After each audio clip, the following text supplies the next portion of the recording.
Marshaw House in the Catskill Mountains of upstate New York. I'm Eric Francis, the editor of Planet Waves, host of Planet Waves FM, here with a special edition of Planet Waves TV dedicated to a reading of the United States chart, or at least one of the United States charts.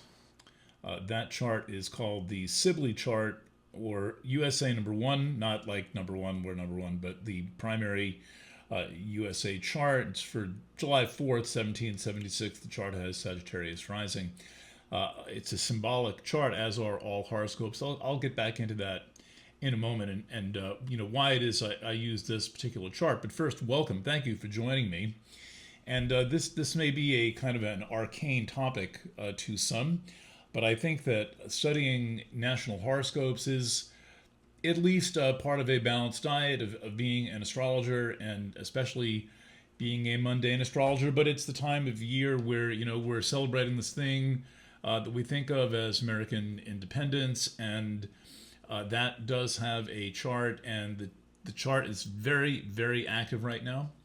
And I just want to say a little bit about, what this chart is about and what's going on currently in it. However, I want to also say that this is an exceedingly strange time in American history. It's a strange time in the history of the world itself, and our current reasons for that. And look, maybe the world has God, it is bright. The world has been strange the whole time. Maybe it's just been weird every minute of every year of every millennium, and maybe it hasn't been. But the strangeness of our particular moment is that 8 billion of us are now connected via this thing that we call the internet, and now 8 billion people are also connected to this seemingly new thing that we are calling artificial intelligence. I call it all-inclusive because it swallows everything, or artificial God AG. That's more accurate. The way that it's treated, the way that people think about it, the way they're talking to it, praying to it, and asking it questions.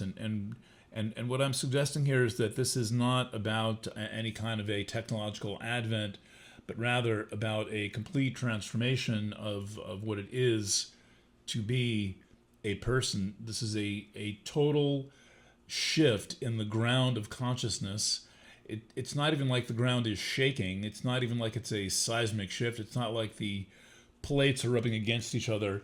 What it is more of as a complete change in the very substance of the ground. And in a sense, we now no longer live in a material world, but the fact that we are living in this etheric world where basically, for most people, much of what they see, think, feel, and perceive as real is filtered through this digital medium, and now the digital medium is being run through another filter, which is this artificial God, all-inclusive, seemingly a thought-generating thing. This is completely messing with us.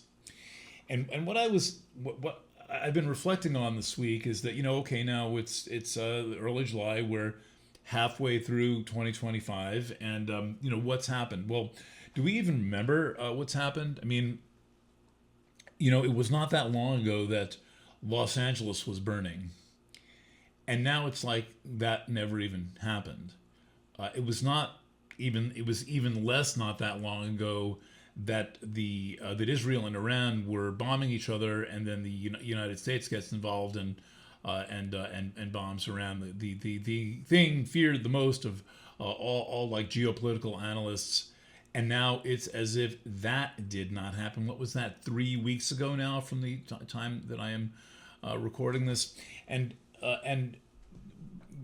so these news cycles, it's not even really a news cycle. I mean, we're so post-news. We are so in this time where we are, first of all, in direct inject mode. We're carrying these things around. I don't, but by the way, I never, unless someone emails me something and I'm curious, I'm not using my phone as a news gathering tool. And I think that's a big part of the problem, is that the sense that everything must be so immediate. We must be tracking everything. as if it is of immediate relevance, when most of the time it turns out to be of absolutely no relevance, of no impact. And the only way that I can explain that is to say that we are basically being kind of constantly dragged through a complete illusion of world events. I'm not saying that we live in a simulacrum, but like in the Matrix or something. But I am saying that this thing that has emerged within our lifetimes, this environment that has risen up as if from nothing, is in itself a simulacrum. It is not really an analog. It's kind of a digital representation of what was previously real in some sense, and the volume on this can be turned up such that it seems like the world is absolutely falling apart for days on end. We might be wondering what in God's name is going to happen, and then it seems like there's very little going on, very little worth paying attention to, or some specialty items that might get your attention, and then suddenly we are completely overwhelmed, and then this abates, and it really seems to me like there's somebody with their hand on a volume knob, and they're deciding when we're going to be tortured and when we're going to be left alone. And I am growing more skeptical of these types of, let's say, like news onslaughts, but I concede that they are very compelling and seem important. I mean, I'm making less big deals about things, but God, when Israel and Iran are in a shooting war, and then the United States gets involved, by default that has to be potentially considered a new thing. And I guess that's going to get either the extreme skeptics, or you're going to completely tune it out. And there is so much competition for attention going on right now that it is. I can see it being very difficult to draw any line between what is real and what is not, and we then start to reach into spiritual territory. Only love is real.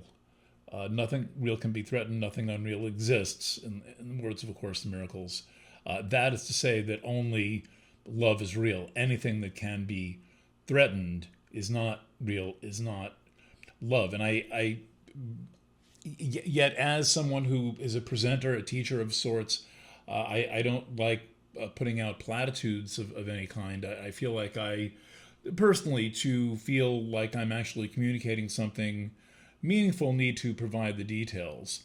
And so when we look at the United States chart, we really come down to like, does this thing even exist anymore? I'll come back with that in a second. Does this even exist in the way that it did when it was formed? What was it at the time when it was formed? The more I learn about national governments, the more it seems like more and more of them are just these kind of corporate fictional entities. They don't have the solidity of a country. But I will say that one of my first transcendent moments of realizing that was, I think it might have been, the anniversary might be today, maybe it was the third, when I went to Bellingham, Washington, to file the corporate paperwork for Planet Waves, and I was handed the form, and the form said, are you are you requesting incorporation for a DBA, doing business as an LLC, a partnership, a corporation, a village, a town, or a city? It's all the same form. You just check the box you want. I guess I could have established Planet Waves as a city somewhere in unincorporated King County. No, I wanted to form a little company to publish my horoscope column and articles at that time. So you just pick a box and it's a city. Well, it's starting to seem like that's what these governments are. So let's look at this chart and kind of suspend the discussion of like, is this a real thing? Is this not a real thing? And just go for the what is it? And I'm going to take my time doing this. I do not have a script prepared. I'm not going to concentrate the information. I'm not sure exactly what I'm going to say, but I have done these charts. I have done this particular chart many times, and I've got several charts stacked underneath it, and we're gonna take a look at what this is about. Now, first of all, I want to say that a lot of what I have on my mind is that what we are seeing in these moments of what look like complete breakdown of reality. This, Trump is sworn in on January 20th, and then spends the night in an arena. The night in an arena signing executive orders. That's pretty surreal. And now what has been percolating through the courts is that more and more of these executive orders are being sustained in their power by the Supreme Court, which is concentrating power in the executive when there's supposed to be three co-equal branches of government. And it is very likely that the biggest things are happening behind news events. That what we see, the big dramas, are merely there to block what's going on. I would imagine that some of the stuff coming out of the Supreme Court, for example, would be of supreme importance. For example, the ruling that by the Supreme Court that federal judges now can no longer issue rulings that affect the entire country, that they can only issue rulings that influence their particular district of the country. This is the first time this has happened in the history of the United States, and furthermore, that the courts do not usually rule in such a way that limits their own power. Maybe we can see that. We can see how that works in this chart. Now, what I've got up here is a fairly simplified chart. You know that I like to use a lot of planets, but I think that it's important to have a vision of this chart that is similar to what would have been seen at the time. And this is actually much more complex because it contains Eris, it contains Pluto, it contains Chiron, contains Uranus, and it contains Neptune.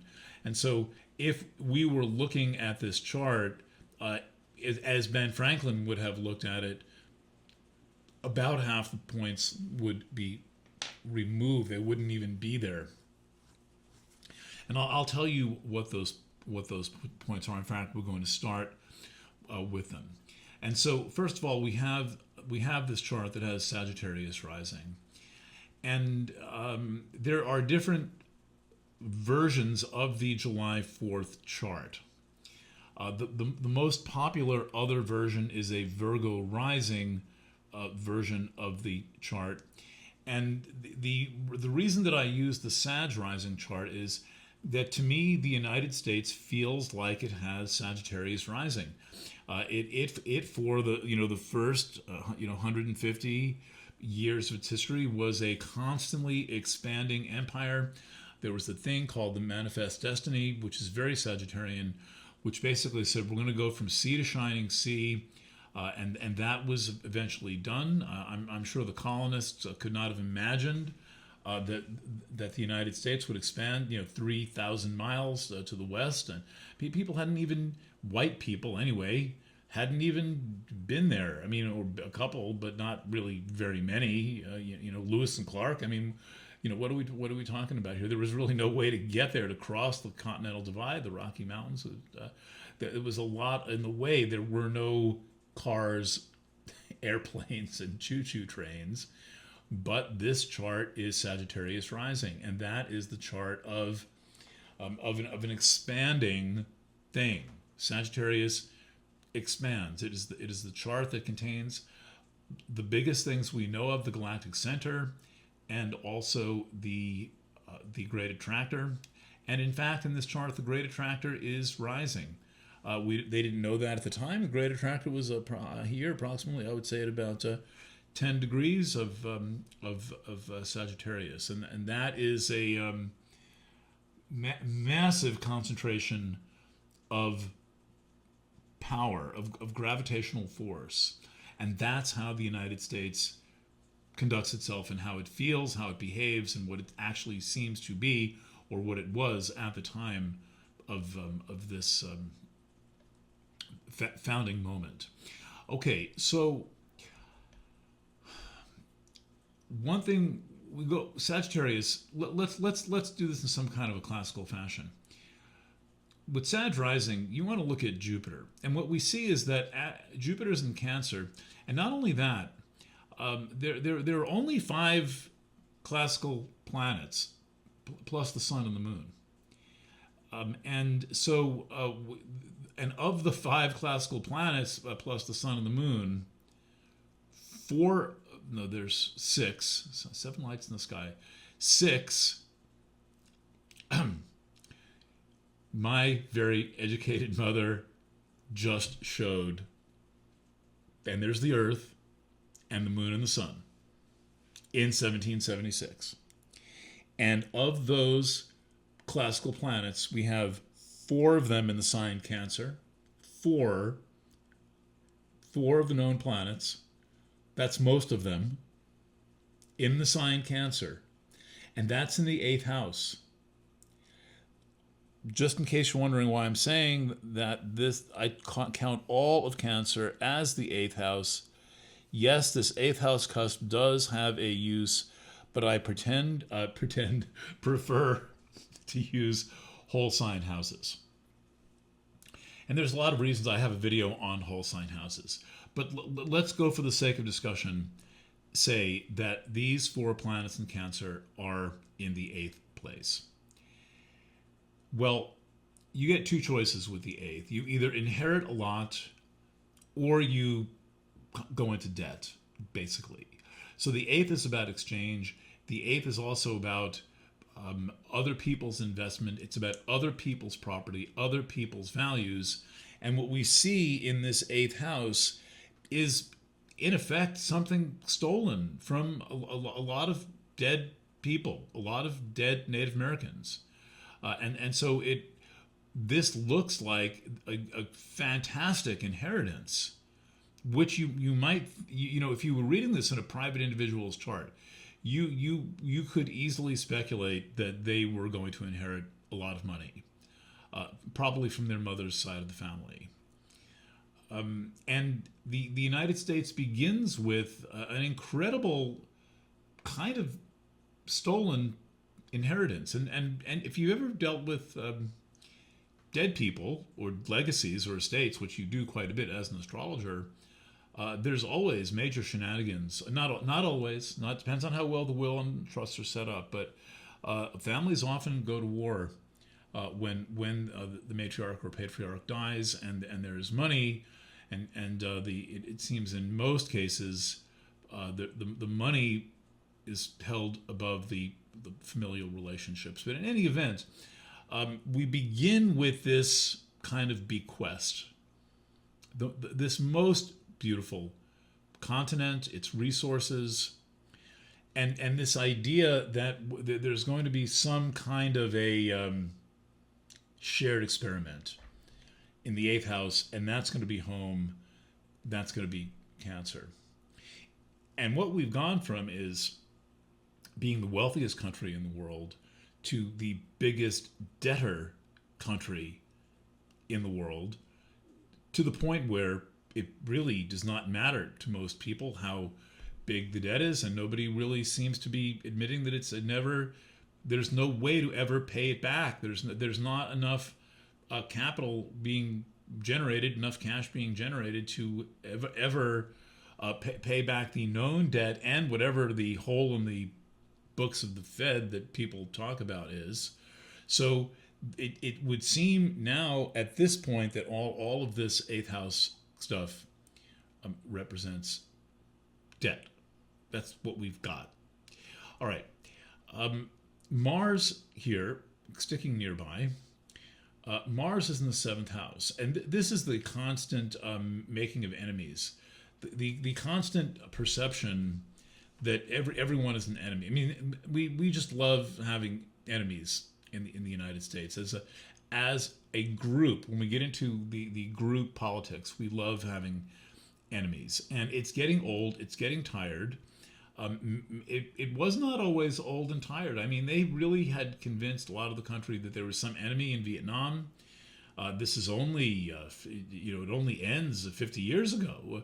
And so people were really, there were a lot of people who believed that was a great idea. They were able to convince us. And then, then it shifts to Arab people, and they love to sell the story of who this tremendous enemy is. There's always an enemy, and then it switches to brown people, and just like goes on and on and on and on and on. This constant state of enmity.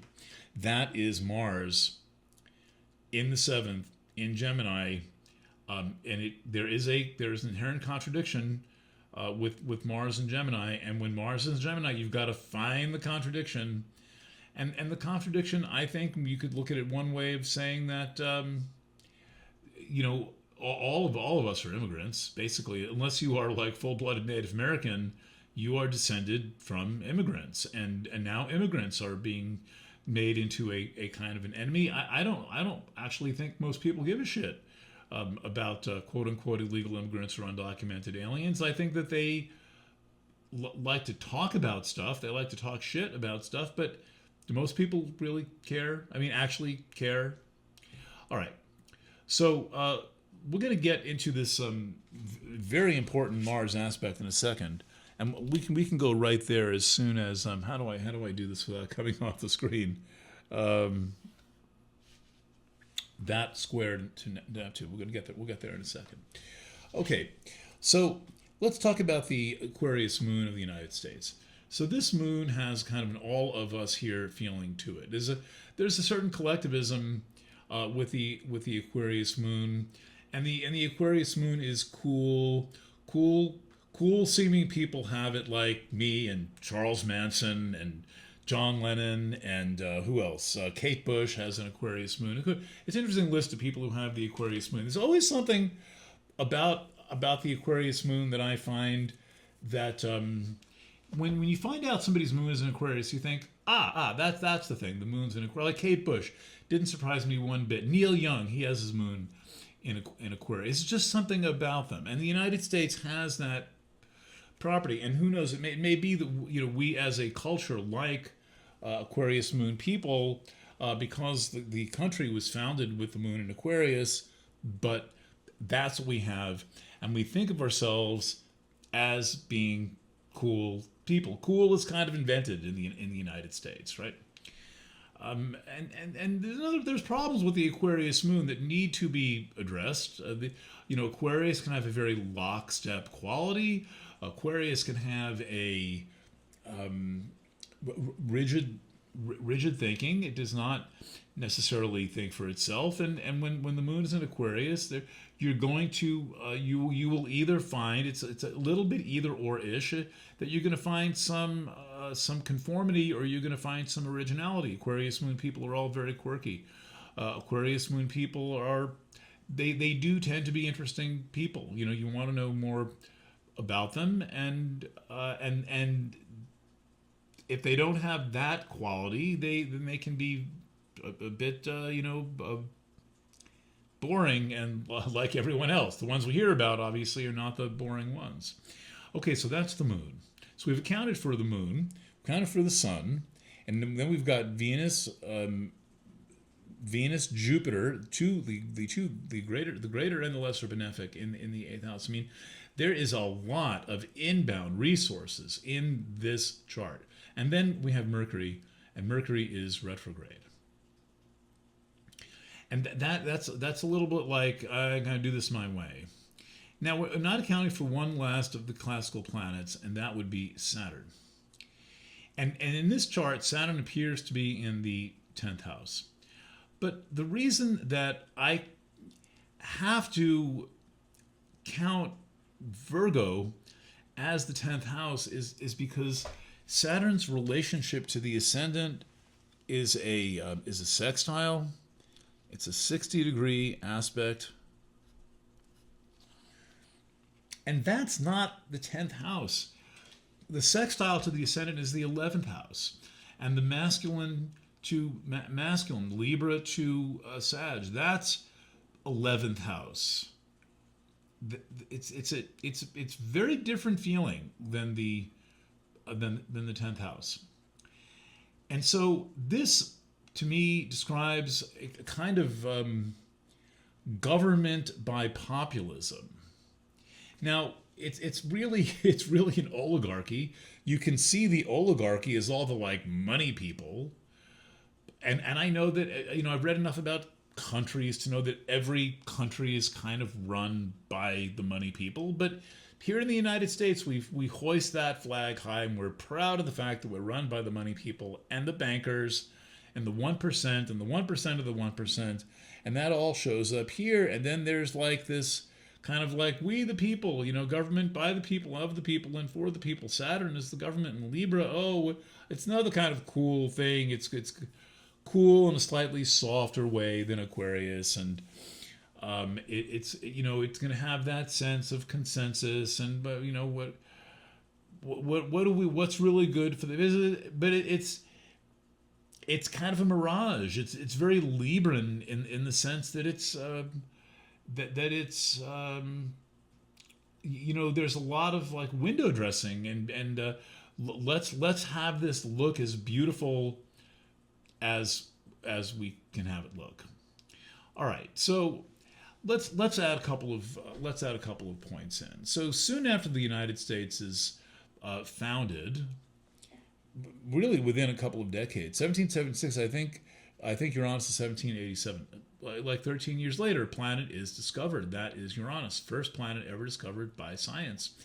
And this comes up in the relationship angle. Again, it looks like the sixth, but it really is having a very strong effect on this angle. And by the way, for those of you who are, want certain kind of rationalization, in his 1647 textbook, William Lilly, author of Christian Astrology, the first astrology textbook written in English, said when something's within 5 degrees of the house cusp, you got to count it for the next one. So Lilly gives the house cusp a wide berth. Now, to my knowledge, Lilly does not mention whole sign houses.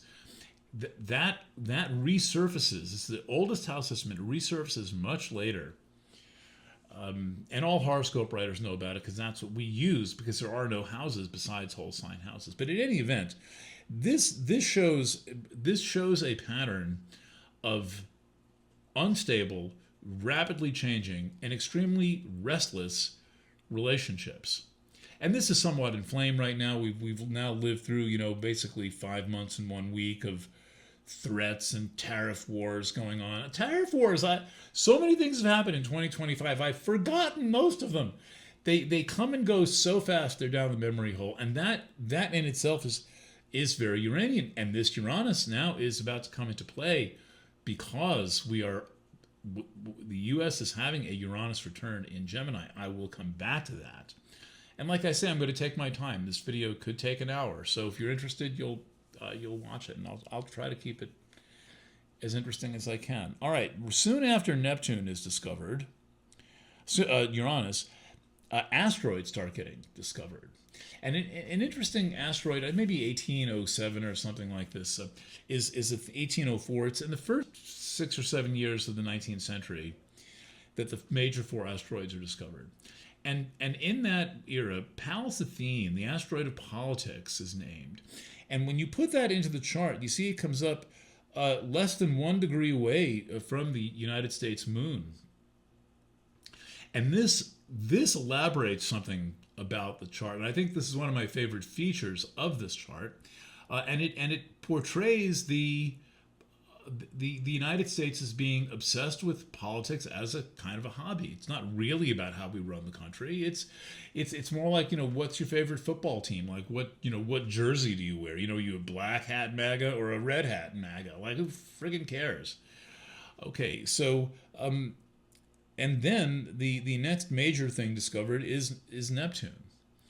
And Neptune is it comes to represent, it's named for the god of the sea and of rivers and of earthquakes.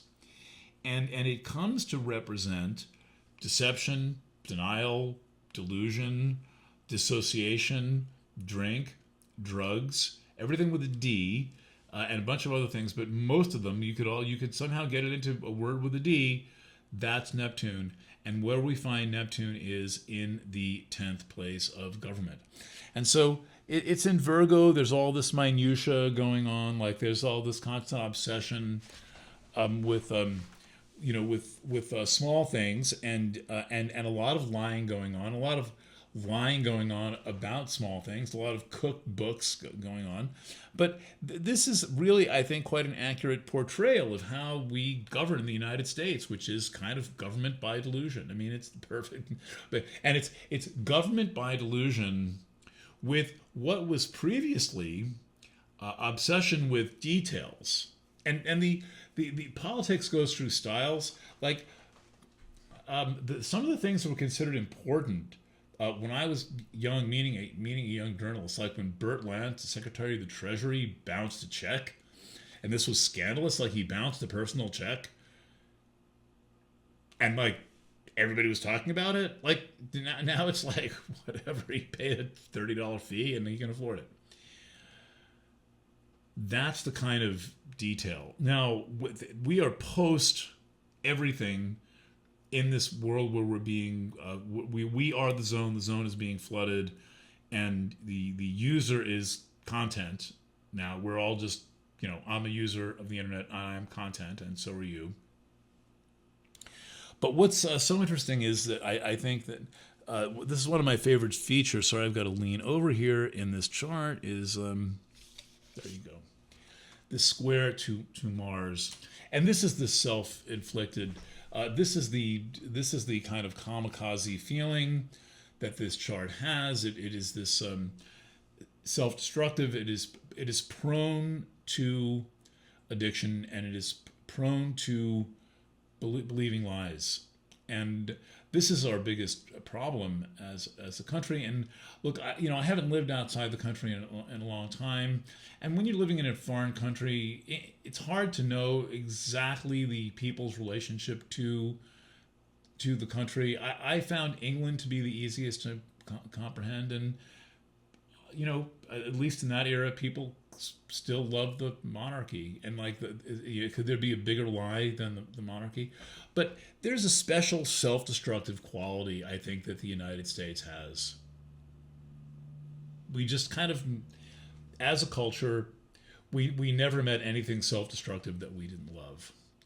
Okay, then Pluto is discovered. Now, a lot of other little discoveries going on here and there, but Pluto's discovered in 1930, and it is way out, high number, 27. Of all these planets, it's the latest degree. The moon here is 2710, and Pluto is 2733, so it's kind of out there on its own.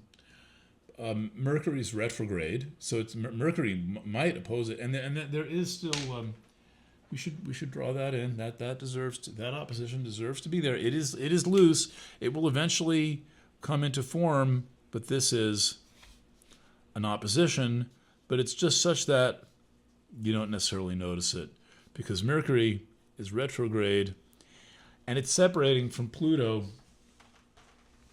and you don't necessarily notice that there's this obsessive quality. Okay. Then the next major discovery is Chiron. And we get another we get a picture in Chiron of quoting Barbara Hand Clow, author of one of the really good books on Chiron. She says Chiron is experiential. It wants experience. It wants to learn from experience. The fifth is experiential. You put them together, and the effect is multiplied. So this is sexually ranging from interesting to obsessed. I don't think Americans are that sexually interesting. I think Americans are sexually obsessed. I mean, if I had to pick, if I had to choose sex partners by nationality, I wouldn't pick Americans first. Definitely not. not Caucasian Americans. I would pick something else. But we are obsessed with sex and with the illusion of sexual morality. But this is just this need for experience that we largely don't get. And the fifth wants real experience. Chiron wants real experience. Chiron fifth is not hookup culture. There's something much deeper going on there. And it's also very creative. And it's also about a sense of a creative wound. That Chiron represents a place where people feel injured. And it's Sag to Aries, fifth to fifth.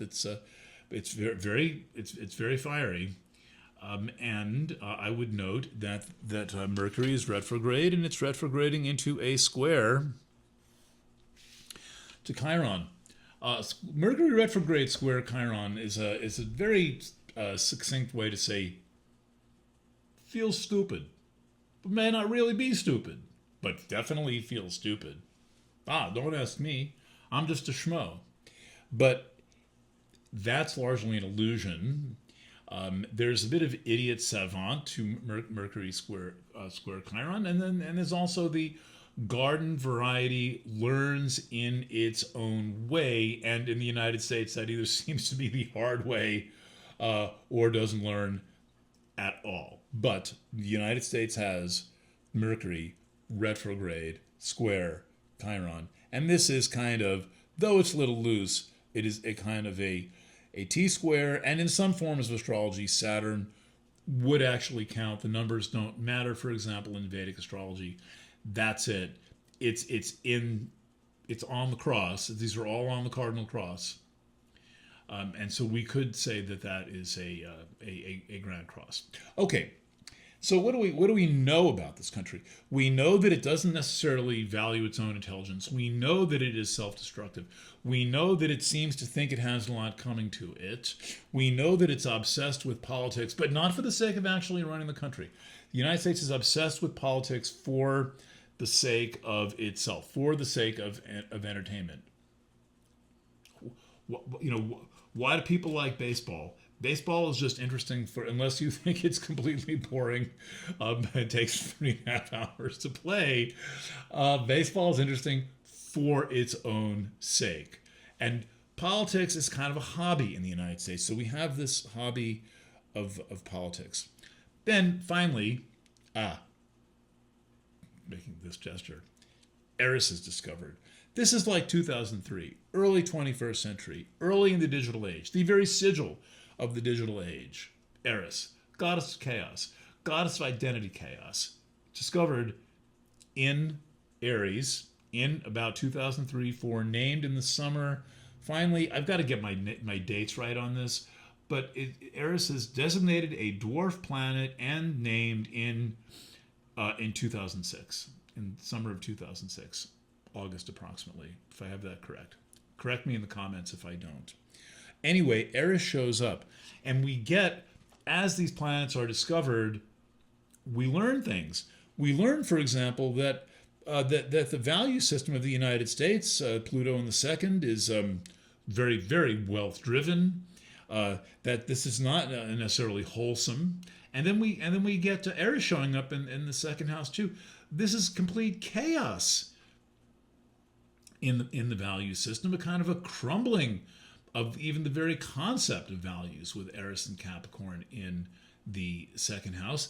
And look, it is opposite Jupiter and Venus, and really rightfully opposite the Sun, but really it's opposite the benefics. Really, the closest, and that lasts a long time by progression, and so we get this obsession with kind of valueless obsession with money and power. There's no cohesive thing that our society values except for money and conspicuous consumption. I don't know what we think. We value all kinds of things. We think we value peace and freedom and justice, but you find out there's always somebody getting shit on. We don't really value those things. They're just hobbies. They just now we're against being bad to trans people. Now we're against being bad to black people. Now we're gonna hate black people. Now we're gonna hate trans. Now we're gonna love the Asians. We're gonna hate the Asians. It's a game. It's a game, and that's largely driven by the delusional contradictions of not only, well, Mars and Gemini's got to work it out, but Mars and Gemini square Neptune has to work it out and can't really do it. All right. So this is kind of like things. This is the original chart. Now let's look at a few. Let's add a few more planets. I'm not sure this is going to help matters much. I'm not going to comment on all of these, of course. I'm going to comment on a couple of them. But for example, this conjunction of Pholus and the South Node. I mean, that is a lot of karma to burn, a lot, and it doesn't quit. And it is also driven by an addictive tendency. I mean, there's little clues all over this chart that the United States is driven, American culture, even though it doesn't say as a value. I pledge allegiance to the bottle. I pledge allegiance to the crack pipe. I pledge allegiance to obsession with video games. We don't take that as a point of national pride that we have. The country has an addictive personality. It just does. Okay, so that's one point. We get a little bit of the darkness in this position when we add the black moon Lilith here. That this is not the friendliest. It's kind of friendliest point. It's got a lot to do with shadowy material, and let's go to the transits. Let's go to the transits. So with very, very important planetary returns going on. And I hope this is still interesting, and you wouldn't be watching it if you didn't think it was. So, first of all, we know about the Pluto return. I'm going to draw this in a little bit purpler here. Pluto was recently in Capricorn. It finally left Capricorn in November after about an 18-month transition. And so the U.S. Pluto return was said to be like 2017, 2018, 2019. And this is the Trump revolution. This is the 2020 crisis. Going from the land of the free and the home of the brave to the land of the cowardly, locked in their houses, wearing masks and social distancing. And if you don't, you're in trouble. That is not very stars and stripesy.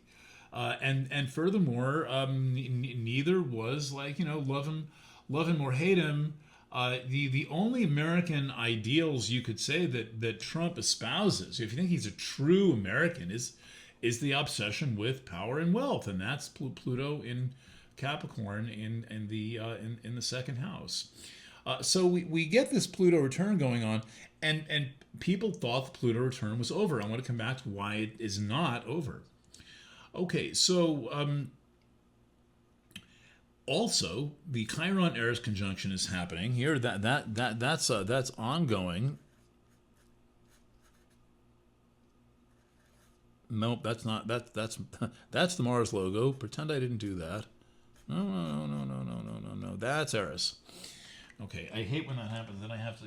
If I was recording, I would stop and I would tape the chart up and correct it. Not going to do that. And I don't have the tape in my drawer. Okay, but the U.S. is at a Chiron return. Yes, it is the fourth Chiron return of the United States. Yes, it's at 25 degrees, but it has happened just the past year. And so there's a Pluto return going on and a Chiron return going on. And go figure, Uranus is back in Gemini for the second time since this era of 7 years of Uranus and Gemini. Well, the U.S. is now having a Uranus return. Uranus enters Gemini on the 7th. Wow, ain't that freaky? And furthermore, the United States is having a Jupiter return. That happens every 12 years, but still we are having a simultaneous Jupiter return, Pluto return, Chiron return, and Uranus return. And solar return. That's a lot of planetary returns at the same time, especially since they're slow-moving points. Except for Jupiter, but that's just jumping in to be part of the fun. Jupiter's 12 years. Sort of a slow, quick-moving slow mover, or slow-moving quick mover. 4 major planetary returns at the same time. This is a very big moment of personal reinvention and collective reinvention for the United States. And I was driving today. I don't know where I was driving. I didn't really go very far. But I was thinking, I was contemplating the Uranus return of the U.S. And for the first time, I decided that I was not completely pessimistic about things based on the astrology. Because the astrology is a little glum, and not handling these planetary events that should come with a spiritual element. There should be like, how can we be a better country? How can we be a better people? Not how can we be more greedy? How can we be more screwed up? What new thing is there to be addicted to? And how can we throw and be delusionally kamikaze, self-destructive, addicted to? What new way do we have to throw money at billionaires and trillionaires? Right? Can't there be more? Can't there be more than that? Can't there be a like? Look, I mean, I feel like I'm, 7 years old, because this is what the 7-year-old me would have said. Why can't we do better things as a country? Why is it always about who we hate, who we're throwing out, who we're bombing, who we're arresting? This chart has a lot of conflict in it. This is not a settled chart. And quite frankly, I would be very surprised if astrologers cast this chart as an election. Of course, the 510 time is symbolic, and the chart, it's been passed down through generations of astrologers, and we confirm the chart because it seems to fit, and because of very important transit events, by the way, including the 9/11 incident, which was the biggest confirmation of this chart, which had Pluto in the ascendant and Saturn on the 7th, and that was 9/11, and I think the beginning of the U.S. Pluto return. This is a chart with a lot of conflict. It is not a chart that really says freedom. If it says freedom, it's purchased freedom. It is not particularly idealistic. And if it is, the idealistic Aquarius moon is void of course. It's the latest degree planet in the chart at the time. This chart was not. This is not a chart made up by Freemasons, who at the time probably knew what they were doing. I know some Freemasons. They're not really very interested in astrology. This is the solar return chart. This is the birthday chart. What is interesting is that when you cast the birthday chart, actually you find out that Pluto is actually at 258. Pluto has moved about 4 or 5 degrees in this time by precession, 1 degree every 70 years. So that's going to be basically 4.5 degrees if we're talking nearly 250 years. And this is why the Pluto return is dragging out, and why the emphasis is technical, because Pluto is an Aquarius. And so anyway, in this Pluto return chart, we at least have some semblance of governance with Jupiter and the Sun in the 10th house. There is at least some semblance of leadership there. But we have a lot of ongoing struggle to find ourselves in our relationships. And I've been back in the States now for 17 years. I'm starting to feel like I really don't have the context of how other countries' cultures are going to have a sense of how my country's culture is going. But one of the most disappointing things going on right now is the state of relationships between men and women. It is really quite dismal, collectively, culturally. The things that people are saying, the things that people are doing, the presumptions that people are making, the obsession with sexual transgression. I heard from a credible source, someone that I trust enough to accept this, that a man was sitting next to a woman in the company cafeteria, and the woman choked and gave the Heimlich sign, "I'm choking." And as I have done twice in my life, the person calmly got up, and you have to do it lower, and it pretty well works pretty good. Saved her life. And then she reported him to HR, claiming she could feel his genitals through his pants while she was choking. Have you ever choked? You're not thinking about that.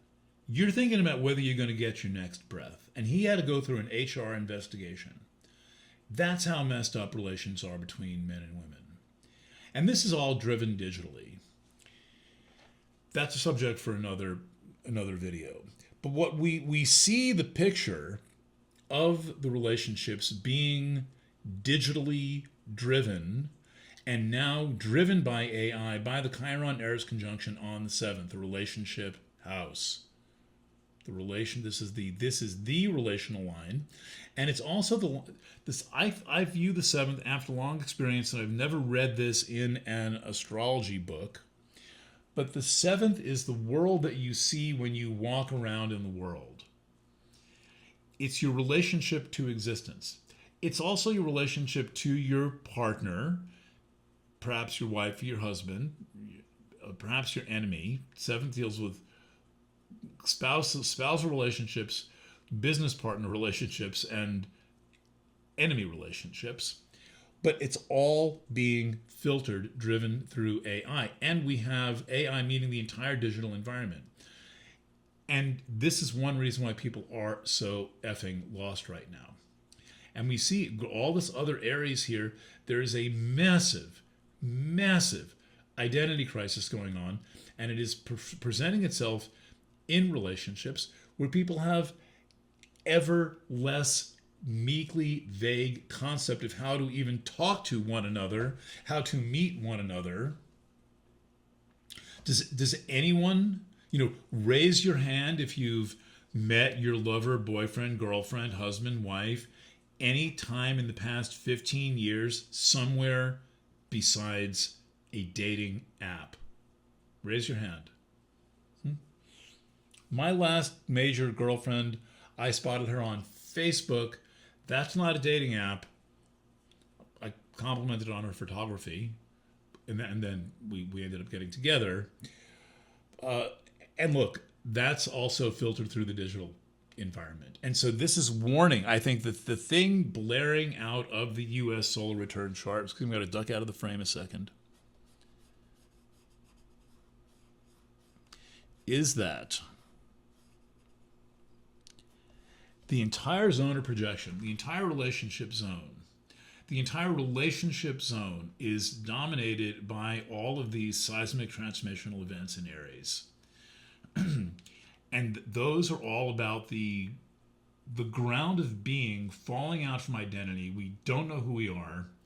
And the frightening thing is when people don't know who they are and are not really particularly curious about who you are, since the one thing that AI is doing very well is squelching all of this curiosity. And so too are dating apps. I mean, when you respond to someone's public relations profile on their dating app, you're getting like 1% of the information about them, and the 1% you're getting is likely to be distorted because it's been created by created by a publicist, basically. When you meet a person in person, you're getting much more of a truthful version of who they are. You've got to keep meeting them in person. So this is the thing that is really blazing out of this chart, as is the notion that the Pluto return ain't over. It's not over. Precessed Pluto is right out at about 3 degrees of Aquarius. We are not done with this. And the two crime scenes, well, there's a few crime scenes of the electrical environment, but Aries is where our sense of self and being, the ground of consciousness, is taken from us. Capricorn is where the structures that we depend on, the traditions that we depend on, are broken up, and Aquarius is the dominance of the technological environment. So we have Uranus is in Gemini in the 9th. Looks like the 8th, but air to air. The elements are very important. Maybe you're not a tarot card reader, but the elements are very important to understand things, and that's what you get with whole sign houses. More than anything, is you're studying the harmonization of the elements. Air ascendant to air up there is 9th, and also of note, Sedna, for which I do not have my own symbol. They stopped making these symbols. The astronomers stopped making them a long time ago. Sedna is right there. And so, wrapping up, I have taken to calling AI artificial God. I read about the way that basically this thing called Generation Z is asking it about everything. A lot of people are asking it about everything, and I'm gonna be working on this article on Friday's Planet Wave stuff. And let me hold this up for you here. According to this article and I haven't fact checked this yet, but let's just take it as a report on futurism.com. I have no reason to doubt this on its face. People are being involuntarily jailed after spiraling into ChatGPT psychosis. You say, well, how do you know? The story is pretty credible on its face, but I've been warning about this kind of thing in the digital environment, and we know that it completely undermines the ground of being. And we have another symbol of the electronic environment with Uranus entering Gemini. We know this for a lot of reasons, but one of the main reasons we know it is because this last happened in 1941. Uranus was Gemini 1941 to 1949. That was computer science going from 0 to 90 in just 7 years. And now we are poised to have this happen again. And we are already weakened. But my larger point is that this combination, and the Venus ain't going to be here for a long time, but it's really going to be, Venus is moving along, but it's here for the solar return, that this combination of Uranus, Saturn, and Venus talks about essentially the technology environment becoming our practical local God, all-knowing, all-powerful, all-controlling, and you're nothing without it. And the problem is that this is now not only messing with our interpersonal relationships, with our marriages and partnerships.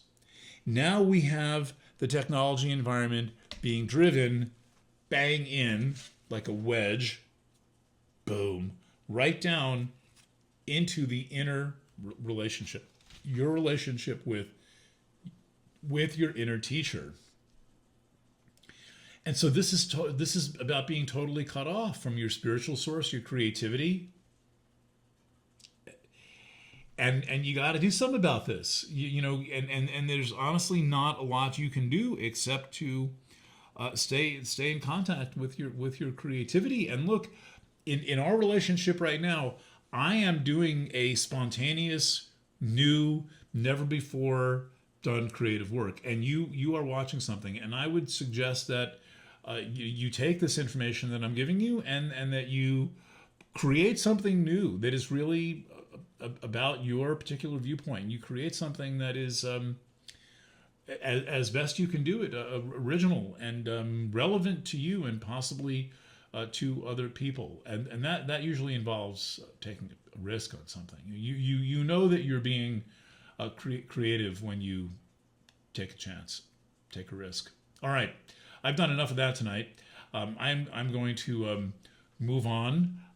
Thank you to my paying subscribers. There's no horoscope this week. I may take next week off also. I need to reset my brain and slow down, and I'll slow down certain elements of my writing and get my feet on the ground on the mid-year edition.